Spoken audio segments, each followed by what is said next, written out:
Você já viu uma família se despedaçar? Um desentendimento, palavras duras, um orgulho ferido que se transforma em um abismo intransponível.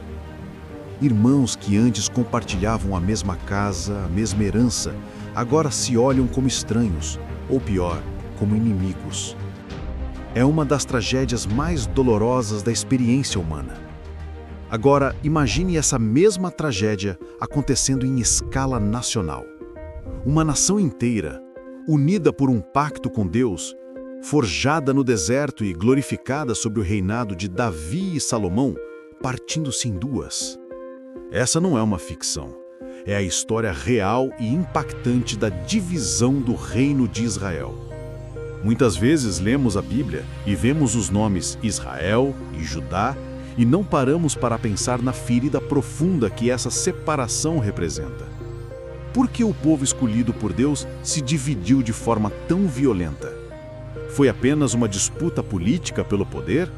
Ou havia algo muito mais profundo, uma lição espiritual que ecoa até os nossos dias? Se você busca entender não apenas a história, mas o coração por trás das narrativas bíblicas e como elas se aplicam à sua vida, inscreva-se no nosso canal. Juntos, vamos desvendar as camadas ocultas das Escrituras. A história da divisão começa no auge da glória, no final do reinado de Salomão. Seu reino era sinônimo de sabedoria, riqueza e poder. O Templo de Jerusalém, uma maravilha arquitetônica, era o centro da adoração a Deus. No entanto, sob essa fachada dourada, sementes de descontentamento estavam sendo plantadas. Para financiar seus projetos grandiosos, Salomão impôs pesados tributos e um sistema de trabalho forçado sobre o povo. As tribos do norte, em especial, sentiam o peso desse fardo de forma desproporcional. Além disso, em sua velhice, o coração de Salomão se desviou. Suas muitas esposas estrangeiras o levaram a tolerar e até participar da idolatria, construindo altares para deuses falsos na terra que Deus havia consagrado para si. A aliança estava sendo quebrada. E Deus, em sua justiça, pronunciou uma sentença: o reino seria rasgado de suas mãos. A nação que um dia foi unida sob uma única coroa estava prestes a se tornar o palco de uma amarga rivalidade entre irmãos.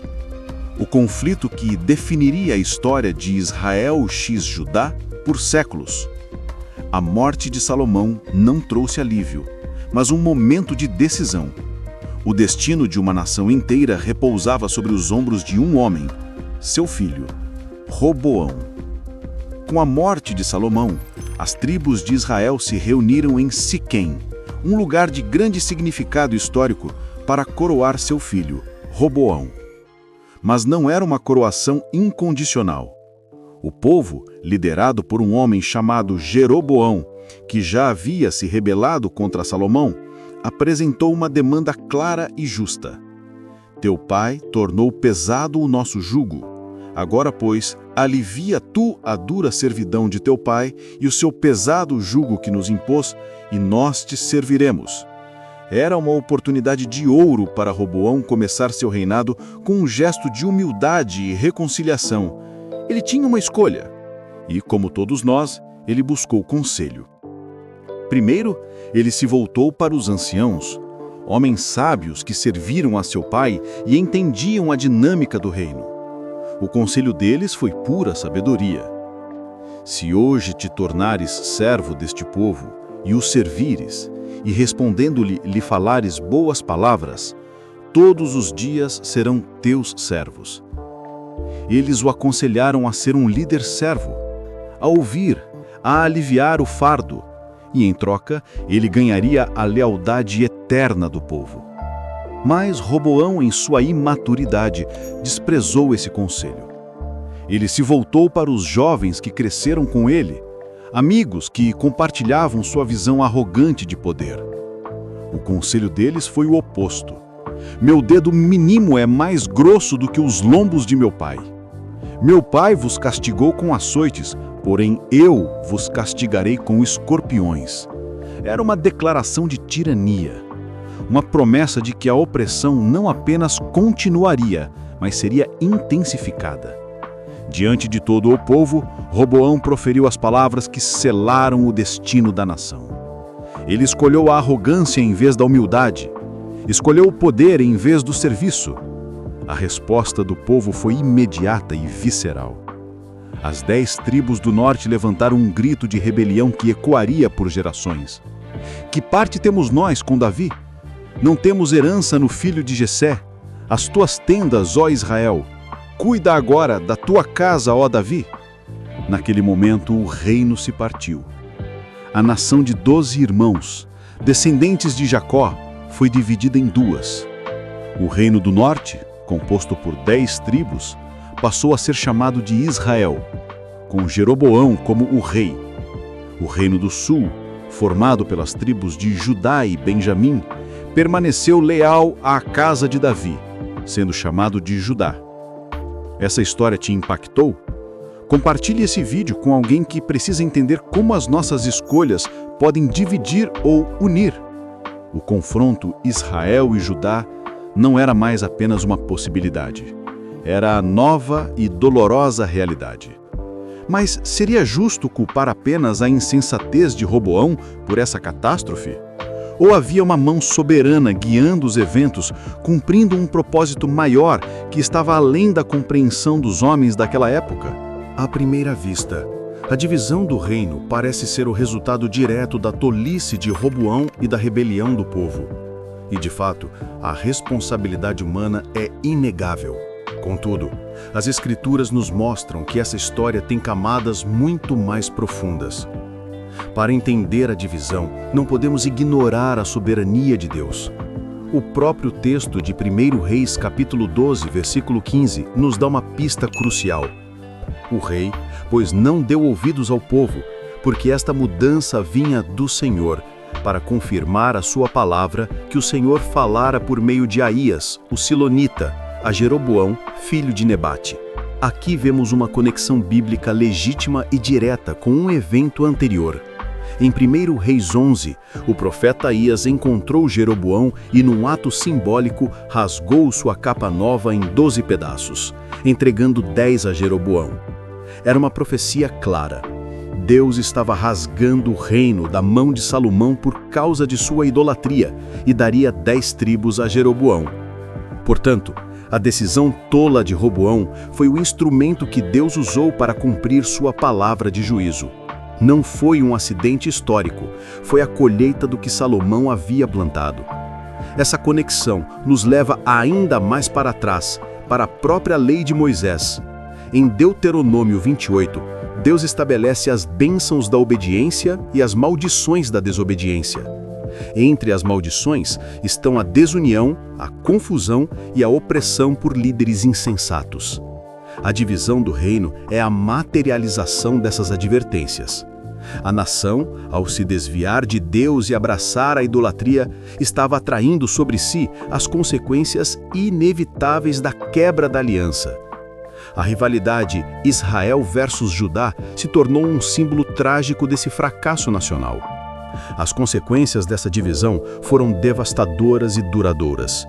O reino do norte, Israel, sob o comando de Jeroboão, mergulhou imediatamente na idolatria institucionalizada.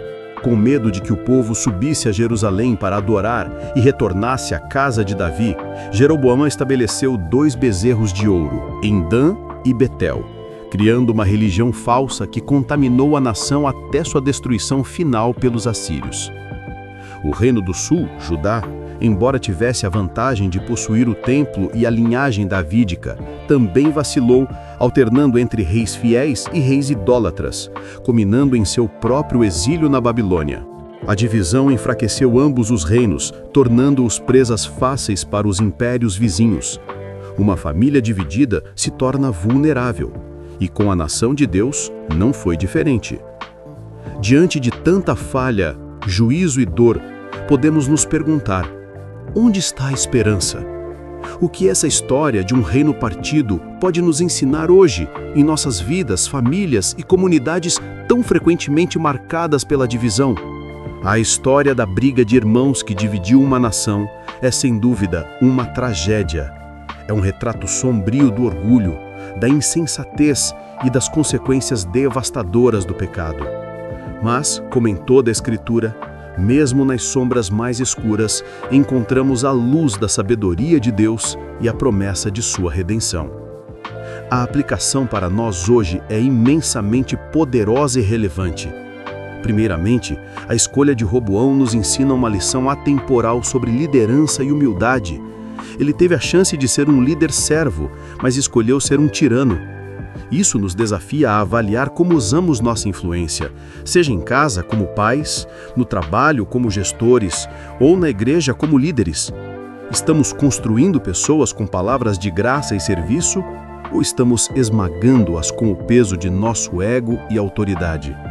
A verdadeira força não está em impor a nossa vontade, mas em servir aos outros com um coração humilde, assim como Cristo nos ensinou. Em segundo lugar, essa narrativa é um poderoso lembrete de que nossas escolhas têm consequências que se estendem muito além de nós. Uma única resposta arrogante de Roboão redefiniu a história de seu povo por séculos. Isso nos convida a uma profunda reflexão. Que tipo de conselho estamos ouvindo?